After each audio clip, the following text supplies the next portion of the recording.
Assalamualaikum warahmatullahi wabarakatuh. Kami dari kelompok 2 ingin mempresentasikan tentang konsep kekuasaan menurut budaya Jawa. Sebelumnya kami ingin memperkenalkan diri lebih dahulu. Ada Mistewati, lalu ada Vera Ananda Aguswati, lalu ada Nur Indah Utami, Emilia Alisabila, Yudianto Ibnu Prasetyo, lalu ada aku Aditya Kanjesma, lalu ada Gustia Adi Damar Panulu, dan terakhir ada Armadi Surya. Baik, yang pertama kami akan menjelaskan mengenai konsep kekuasaan menurut budaya Jawa. Dalam kebudayaan Jawa, kekuasaan merupakan hasil kemampuan bagi seseorang, pemimpin atau raja, untuk memusatkan kekuatan kosmis dalam dirinya sendiri. Dalam hal ini, rakyat setia dan patuh kepada pemimpin atau rajanya dengan ikhlas dan sepenuh hati sebagai konsekuensi dari nilai-nilai sosiokultural yang lebih transendental. Jadi, dalam kebudayaan Jawa, kekuasaan bukan diartikan sebagai suatu kemampuan seseorang atau pihak tertentu untuk mempengaruhi pihak lain agar patuh pada penguasa. Kekuasaan menurut tradisi Jawa lebih bersifat materialis. Kekuasaan dalam hal ini bukan didasarkan atas kekayaan, pengaruh, relasi, atau keturunan semata, tetapi kekuasaan merupakan mandat dari yang kuasa kepada seseorang yang memang dipilih.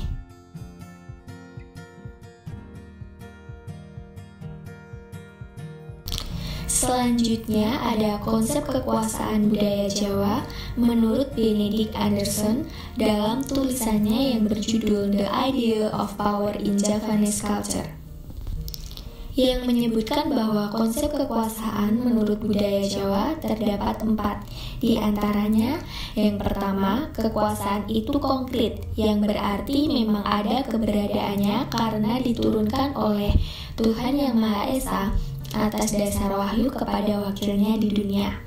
Yang kedua, kekuasaan itu homogen, artinya semua kekuasaan sama jenis dan sumbernya. Yang ketiga, jumlah kekuasaan dalam alam semesta selalu tetap.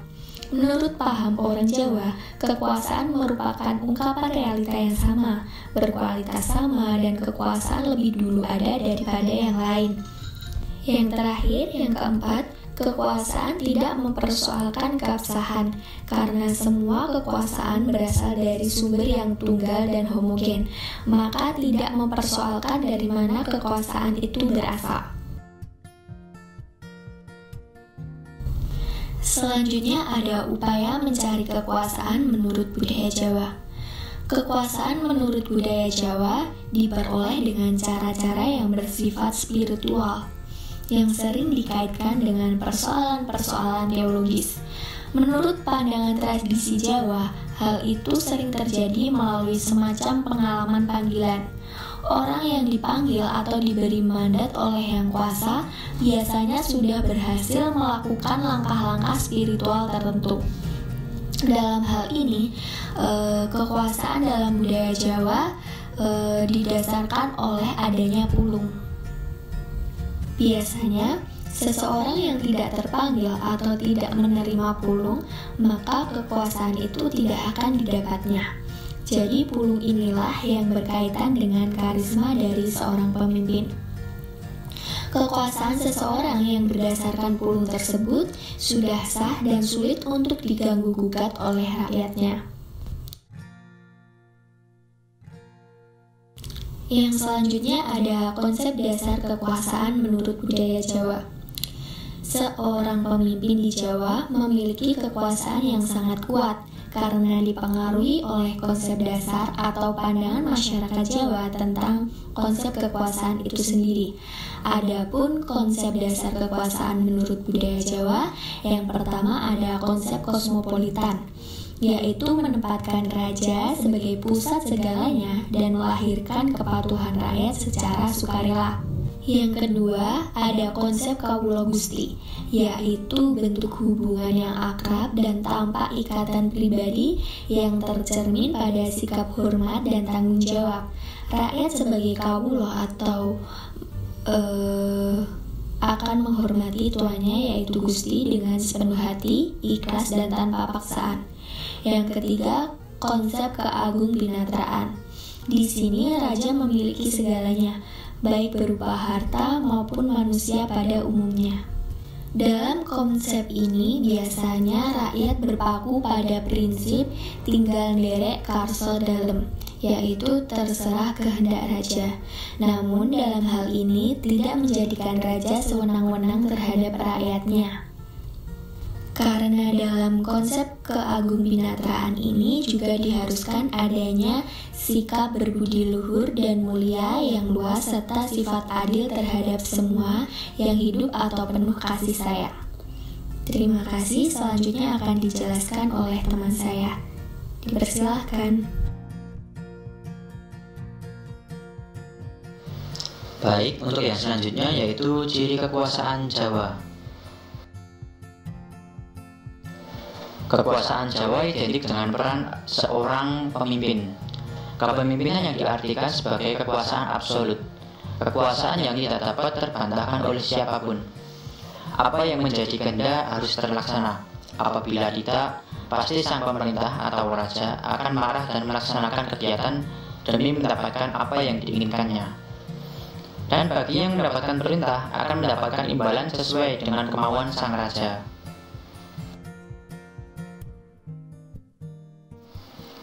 Makna kekuasaan berdasarkan pendapat Kristiana S. Handayani dan Novianto 2004, kekuasaan adalah suatu kemampuan untuk memaksakan kehendak kepada orang lain untuk membuat mereka melakukan tindakan-tindakan yang kita kehendaki. Namun, kekuasaan diterapkan dengan melihat posisi atau kedudukan, jadi tidak semua orang dapat menerapkan sesuka hati.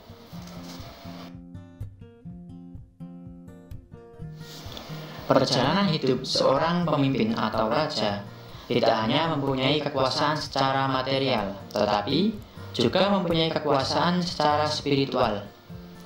Kekuasaan raja secara spiritual merupakan kekuasaan yang melekat pada jati diri seorang raja. Kekuasaan spiritual dapat dibuktikan salah satunya dengan kepemilikan wanita. Semakin banyak kepemilikan wanita di pangkuan raja, maka akan semakin menambah kekuasaan raja sebagai pemimpin. Semakin banyak wanita yang diangkat sebagai istri raja, baik sebagai istri selir atau karwa ambean maupun permaisuri, akan melambangkan bahwa raja mampu menguasai kehidupan, yaitu sebagai suatu simbol bahwa raja bisa mengendalikan kehidupan dengan baik. Sehingga kekuasaan raja semakin tidak terbatas. Seperti yang digambarkan dalam konsep kekuasaan Jawa, juga mengenal beberapa hal yang menjadi ciri khas seorang kuasa Jawa, di antaranya sesuai dengan pendapat Mujanto 1987.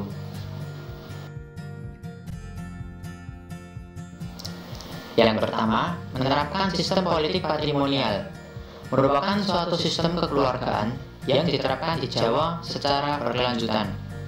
Utamanya menarik garis keturunan dari ayah. Jadi, segala harta kekayaan ataupun kekuasaan dari orang tuanya secara keseluruhan pasti akan diwariskan kepada keturunan yang berjenis kelamin laki-laki. Seorang anak laki-laki mempunyai hak lebih tinggi dari anak wanita dari segi apapun, baik dalam hal pengambilan keputusan, berkuasa, dalam pengaturan rumah tangga, atau dalam posisi pekerjaan. Bahkan dalam kehidupan bermasyarakat, posisi seorang wanita hanya sebagai konco-mingking dari seorang laki-laki. Konco-mingking mempunyai makna teman belakang, jadi seorang wanita sangatlah jauh apabila dibandingkan dengan posisi seorang laki-laki.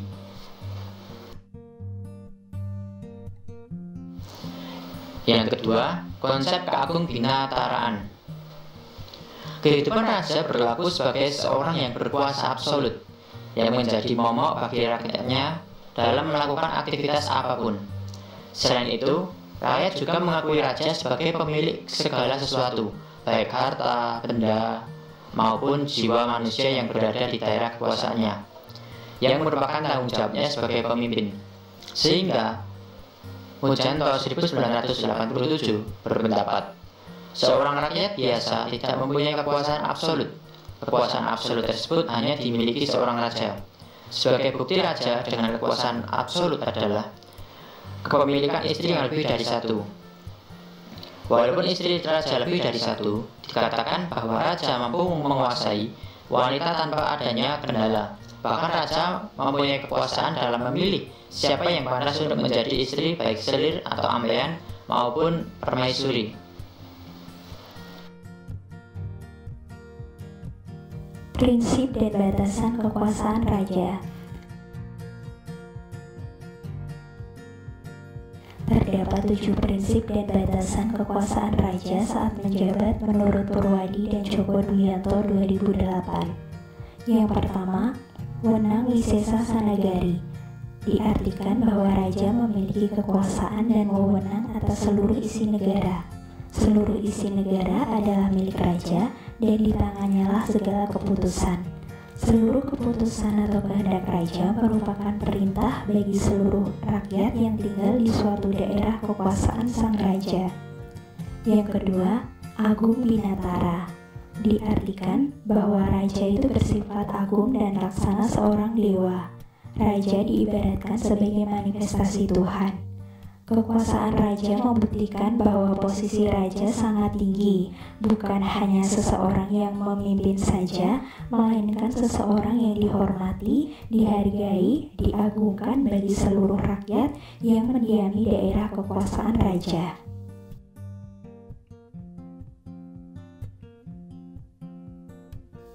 Yang ketiga, bau denda hanya Krawati. Bau denda hanya Krawati artinya seorang raja adalah pemelihara hukum dan penguasa dunia.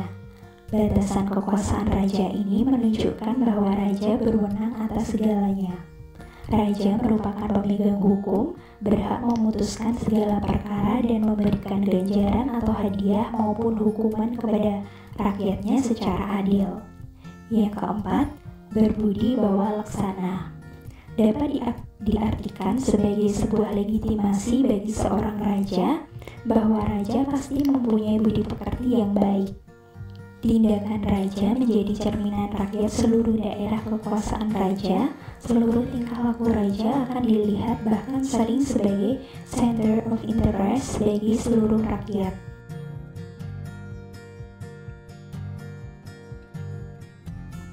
Yang kelima, ambek adil paramarta. Walaupun seorang raja memiliki kekuasaan yang tiada batas, namun raja harus tetap bersikap adil dan penuh kasih. Untuk melaksanakan seluruh tugasnya sebagai seorang raja, hendaknya tidak berlaku sukamerta sesuai dengan kehendaknya, namun harus sesuai dengan hukum dan peraturan yang ada dan telah ditetapkan. Yang keenam, menjaga tata titi tentreming praja. Diartikan bahwa seorang raja harus menjaga ketentraman, kemakmuran, dan tata aturan yang ada di bawah kekuasaannya.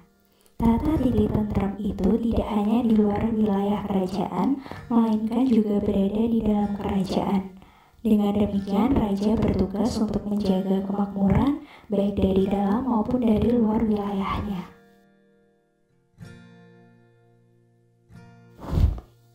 Yang ketujuh, Sabda Brahmana Raja Datan Keno Wolawali.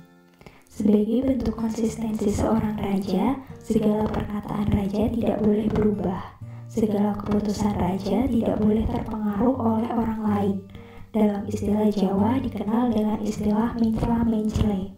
Maka seorang raja selayaknya mempunyai suatu prinsip yang kuat dalam menentukan apa saja yang dilakukan raja. Konsep tersebut yang membuat raja menjadi berwibawa dan kukuh dalam mengambil kebijakan. Selanjutnya yakni ciri kekuasaan raja di Jawa. Menurut Miriam Budiarjo, terdapat 7 ciri kekuasaan raja di Jawa. Pertama yakni luas wilayah kerajaan. Luas wilayah kerajaan merupakan daerah kekuasaan asli yang dimiliki dan ditempati oleh seorang raja bersama rakyat. Wilayah ini umumnya merupakan daerah yang diberikan oleh leluhur untuk kemudian dapat dipimpin dan dikelola dengan penuh tanggung jawab.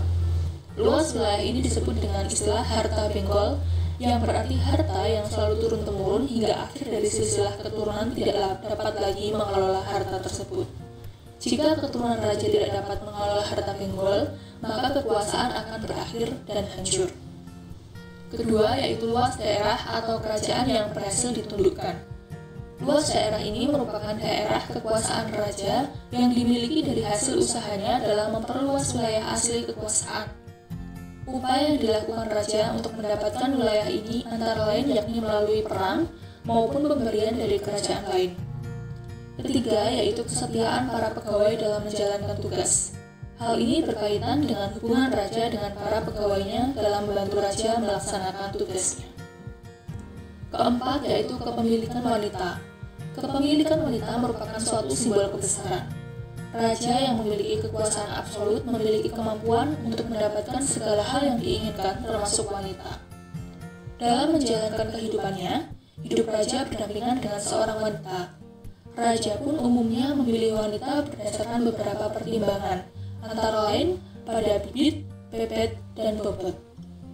Sesuai dengan kosmologi Jawa, semakin banyak istri yang dimiliki oleh raja, maka akan melambangkan kebesaran seorang raja karena ia mampu menghidupi serta mengayomi istri-istrinya.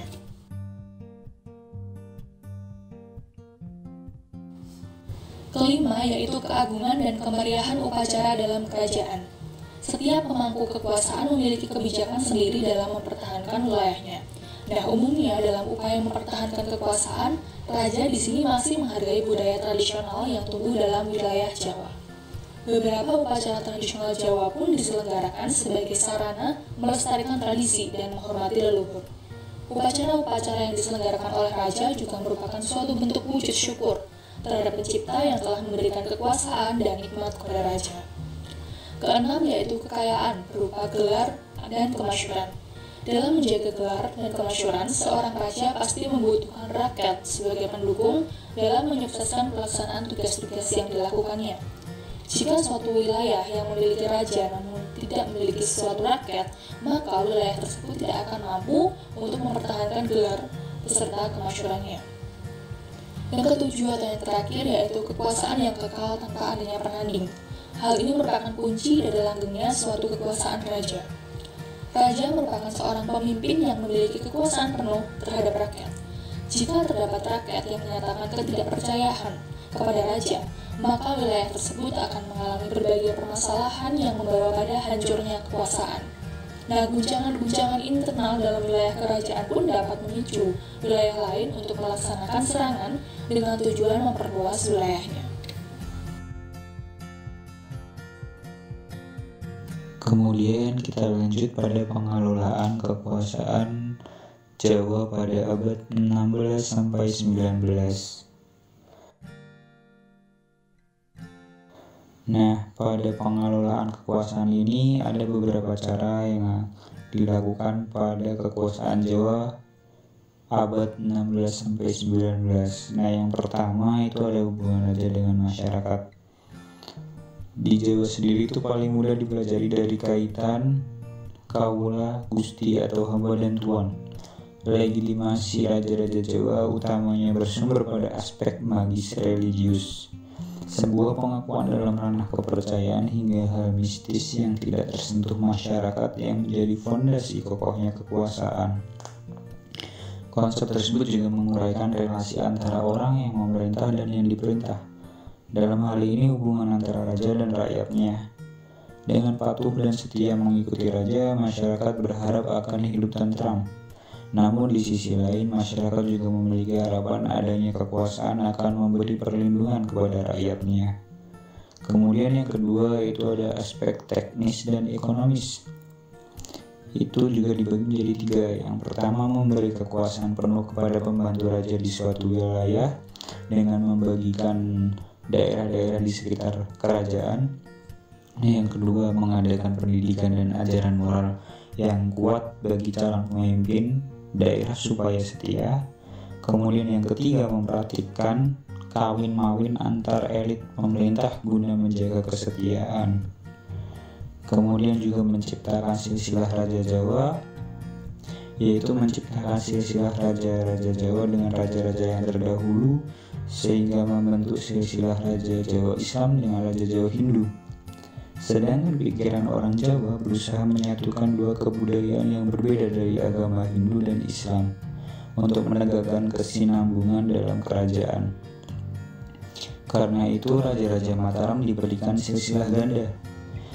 Yang pertama itu sejarah Pangiwo atau kiri dan sejarah Panangan atau sejarah kanan. Kemudian yang terakhir itu ada rakyat sebagai penstabil kerajaan, yang artinya rakyat merupakan kekuatan yang diperlukan untuk menghasilkan kekayaan maupun untuk mempertahankan kerajaan. Mereka sumber kekuatan fisik dalam masa damai dan masa perang. Dengan memiliki rakyat yang banyak, tenaganya dapat digunakan juga untuk menopang kerajaan, seperti membuka jalan, mengangkut barang-barang, membantu para bangsawan, hingga berperang.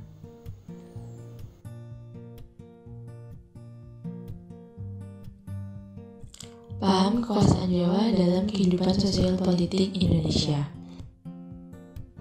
Masalah pokok yang ditimbulkan oleh konsepsi mengenai kekuasaan Jawa bukanlah masalah bagaimana menggunakan kekuasaan, melainkan bagaimana menghimpun atau memusatkan atau mengumpulkan kekuasaan. Dengan terkumpulnya atau terpusatnya kekuasaan akan dapat menimbulkan kekuatan yang luar biasa pada diri seseorang atau penguasa.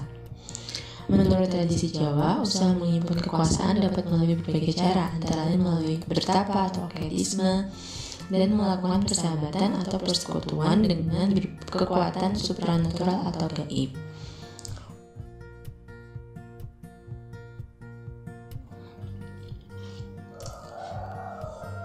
Misalnya, dahulu waktu penobatan Sri Sultan Hamengkubuwono ke-10 pada hari Selasa Wage 7 Maret 1989, begitu juga pada saat penobatan Sri Sultan Hamengkubuwono ke-8 tahun 1921 maupun penobatan Sri Sultan Hamengkubuwono ke-9 tahun 1947. Nampak barisan Palawija dalam upacara penobatan tersebut diyakini sebagai salah satu pemusatan kekuasaan dari berbagai sumber kekuasaan sehingga menambah kekuatan. Karena diyakini keraton merupakan pusat kekuasaan. Dengan berkumpulnya barisan Palawija maupun benda-benda seperti keris, tombak, alat-alat suci, kereta kencana bersama penguasa di keraton, maka kekuasaan yang dimiliki oleh benda-benda maupun orang tersebut diserap dan menambah kekuatan si pemegang kekuasaan.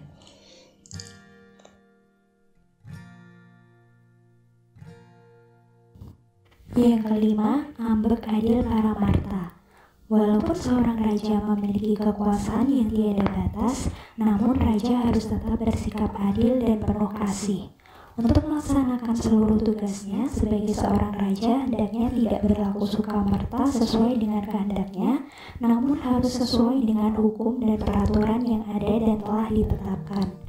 Yang keenam, menjaga tata titi tentreming raja. Diartikan bahwa seorang raja harus menjaga ketentraman, kemakmuran, dan tata aturan yang ada di bawah kekuasaannya. Tata titi tentrem itu tidak hanya di luar wilayah kerajaan, melainkan juga berada di dalam kerajaan. Dengan demikian, raja bertugas untuk menjaga kemakmuran baik dari dalam maupun dari luar wilayahnya.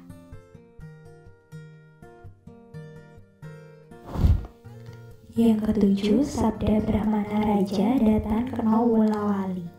Sebagai bentuk konsistensi seorang raja,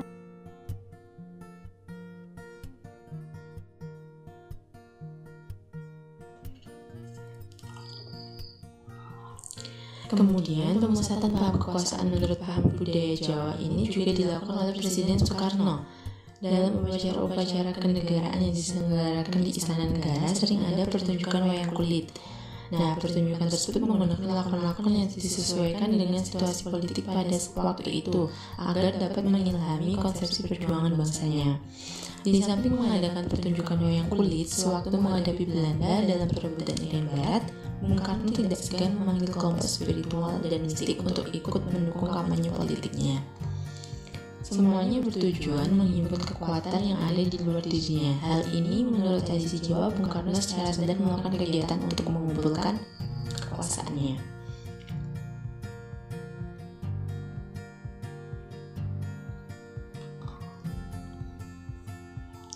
Selanjutnya, Nasakom. Nasakom merupakan salah satu pernyataan Bung Karno bahwa penguasa memiliki kekuatan yang diserap dari berbagai kekuatan yang berbeda. Nah, Bung Karno menyerap kesemuanya itu ke dalam dirinya dan melakukan penaklukan secara sinkretis. Kekuasaan tersebut menurut paham budaya Jawa bukanlah semata-mata ditentukan dan oleh kemampuan memusatkan kekuasaan belaka, akan tetapi ditandai pula dengan adanya wahyu. Nah, wahyu ini oleh orang Jawa sering digambarkan seperti bola yang bercahaya, bergerak berwarna biru, hijau, dan putih, melintas melalui langit pada malam hari. Gerak wahyu secara khas merupakan jatuhnya suatu dinasti dan berpindahnya kekuasaan kepada dinasti lain. Dalam kehidupan politik Indonesia modern, pengejawatan dari konsepsi wahyu ini berlaku pada waktu menjelang jatuhnya Presiden Soekarno akibat peristiwa G30 SPKI tahun 1956.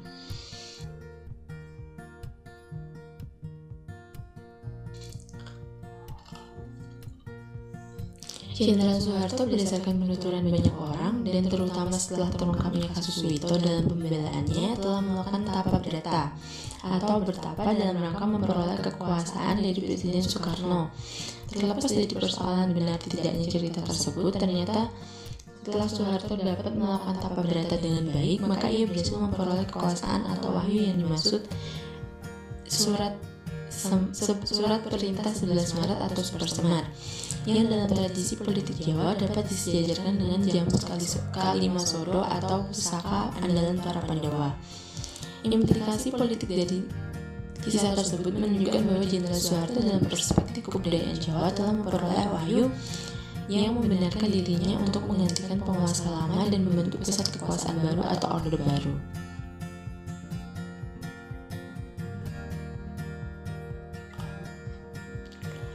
Konsepsi politik asas tunggal yang dicanangkan oleh Presiden Soeharto dalam sudut pandang tradisional politik Jawa dapat dianggap hampir sama dengan cara-cara Soekarno dalam mensukseskan konsep politik Nasakom.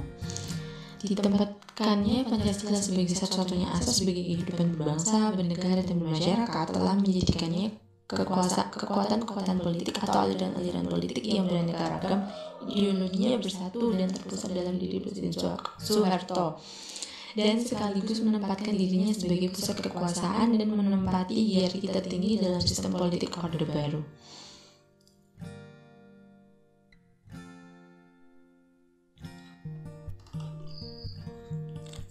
Pertanda lain adanya pemusatan kekuasaan menurut paham tradisional Jawa adalah kesuburan, kemuliaan, dan stabilitas. Dalam konteks ini, pertanda itu dikonkretkan dengan dua gagasan pokok, yaitu kreativitas dalam hal ini kesuburan dan kemakmuran, dan keselarasan serta keamanan atau tentram Kertaharjo. Sebaliknya, tanda-tanda yang melemahkan ketaatan kekuasaan seorang penguasa dapat dilihat dari perwujudan adanya kekacauan alam seperti banjir, letusan gunung berapi, wabah penyakit, serta adanya perilaku sosial yang tidak pantas seperti pembunuhan, korupsi, dan turunnya moralitas masyarakat.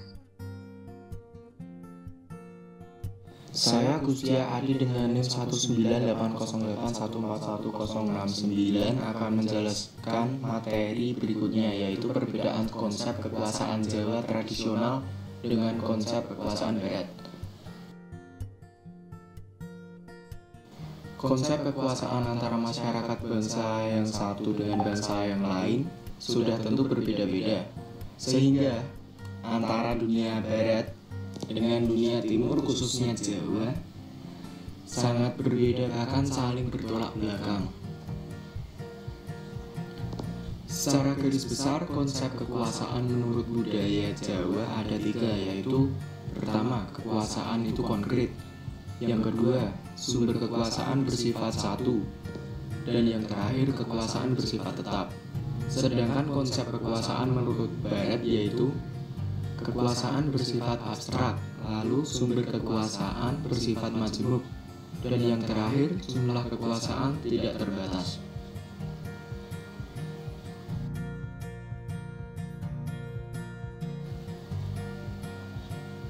Sedangkan perbedaan konsep kekuasaan menurut budaya Jawa dengan Barat dapat dikatakan sebagai berikut.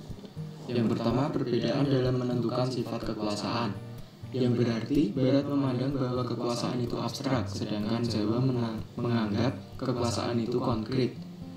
Karena kekuasaan itu adalah bentuk realitas seperti kekuatan yang ada dalam benda-benda. Yang kedua, perbedaan dalam menentukan sumber kekuasaan. Barat menilai sumber kekuasaan itu bisa dari mana saja, sedangkan Jawa beranggapan bahwa sumber kekuasaan itu hanya satu, yakni dari Tuhan. Lalu yang terakhir, perbedaan dalam menentukan jumlah kekuasaan. Barat menilai bahwa jumlah kekuasaan itu tidak tetap dan tidak terbatas, karena mereka beranggapan bahwa kekuasaan itu bisa dari mana saja.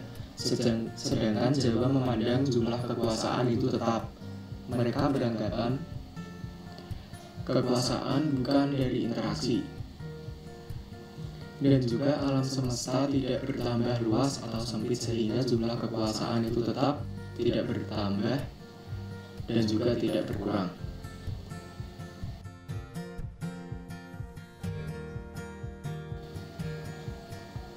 Perbedaan kekuasaan Barat dan Timur menurut Benedict Anderson dalam karyanya yang berjudul The Idea of Power in Javanese Culture, ia mengkaji konsep kekuasaan dalam kebudayaan dengan membandingkan konsep kekuasaan dalam kebudayaan Jawa dengan konsep kekuasaan dalam kebudayaan di Eropa dan Amerika, di mana Anderson melihat bahwa dalam kebudayaan Jawa masyarakat melihat kekuasaan itu sebagai kekuatan energi yang sakti dan keramat. Oleh karena itu penggunaannya secara otomatis dan tidak memiliki implikasi moral dan tidak memiliki persyaratan kualitas bagi orang yang mempergunakannya. Atau secara singkat dapat disimpulkan bahwa orang Jawa memandang kekuasaan sebagai sesuatu yang konkret, homogen, tetap jumlah keseluruhannya, dan sebagai kekuasaan tidak memiliki implikasi moral yang inheren. Anderson menggambarkan konsep-konsep tersebut sebagai hal yang kontradiktif, sebagaimana gambaran berikut. Konsep Barat modern. Pertama, kekuasaan ialah hal yang abstrak. Yang kedua, sumber kekuatan adalah heterogen. Yang ketiga, akumulasi kekuatan tidak memiliki batas yang melekat. Dan yang terakhir, kekuasaan adalah ambigu secara moral. Sedangkan konsep masyarakat Jawa, yang pertama, kekuasaan ialah yang konkret. Lalu kekuatan adalah homogen. Yang ketiga, jumlah kekuasaan di alam semesta adalah konstan. Dan yang keempat, kekuasaan tidak mempertanyakan keabsahan.